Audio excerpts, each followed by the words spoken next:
How much value do you think my car has lost over the last few years? I'm going to show you all the information, how much I paid, what my trade-in value is now, and some of the things to keep in mind when you're thinking about buying a new car in this world of EVs in 2025. And so when we pull this up, what I wanted to show you was basically if we look at my trade-in value is $18,400 for a 2021 Model 3.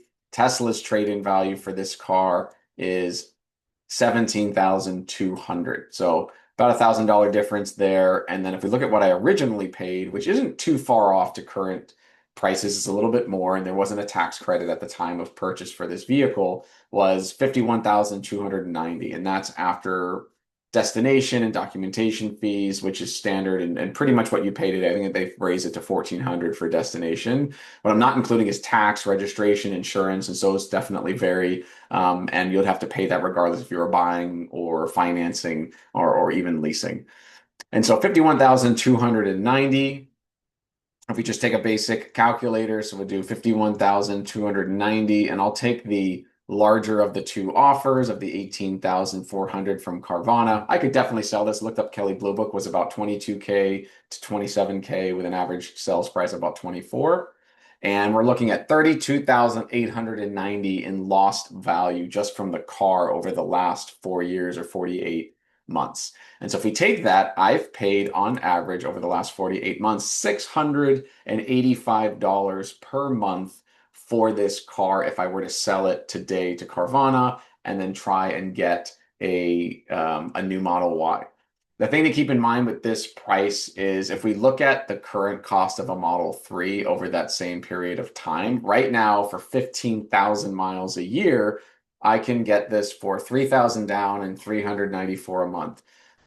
This was actually down to zero down last month or last quarter as the incentive, and I expect that to occur as well in Q3 of this year. But even if we take these numbers straight up, this, as you can see, is significantly less, and there are definitely disadvantages to leasing over buying. By buying, of course, I'm able to add aftermarket changes, drive as much as I want. But if we just take the straight cost for the car over that period of time, as you can see, it is not financially advantageous for me at all to only own the car for 4 years at 58, 59,000 miles compared to leasing. If I then say the traditional statement is to own the car for 10 years is where you usually make it back, well, the 52,000 plus interest, I'm at 55,000, 56,000 for the car over 10 years. That's costing me $5,500 per year or about $500 a month if I were to bring it to 10 years, which is still higher than the 394 plus tax plus the down payment.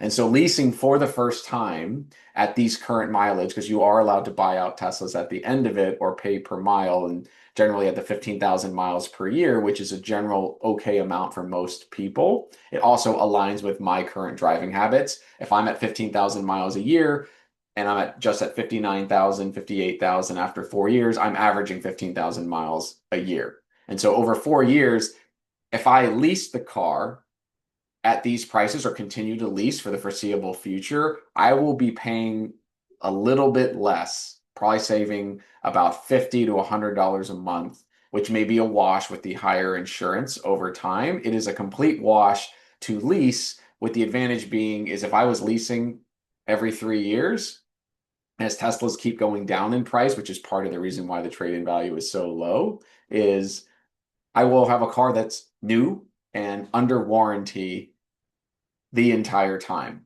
So that things is like if I had a couple of issues where like the AC went out, I had some issues from the factory and then they fixed that for free, which was great. Other minor things that they'll cover is you'll always be in coverage. And so this is also assuming the tax incentive, which is going away this quarter at the end of September. So if it's something where you income qualify, that's a factor. But the point of this video was because of the depreciation is so significant, like had I leased this car back then, like I would be up, at least $5,000 had I leased instead of purchased.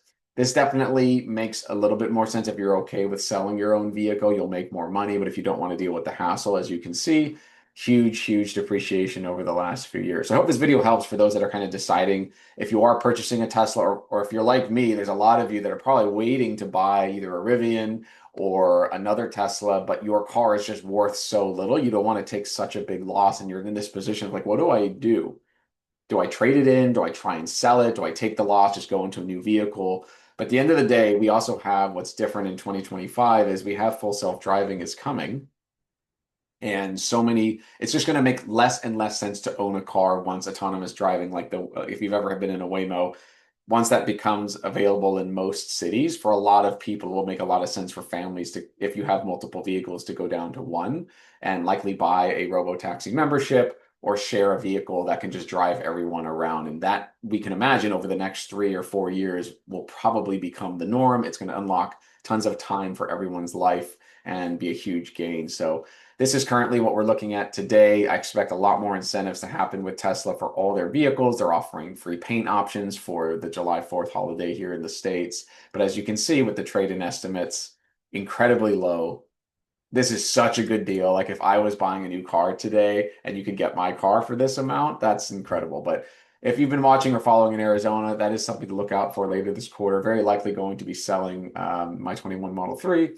It's in really, really great shape, and I'll be looking to do private party in Arizona because definitely didn't want to settle for 17, 18 grand. And no private party sales tax helps in this state. So anyways, that's the video.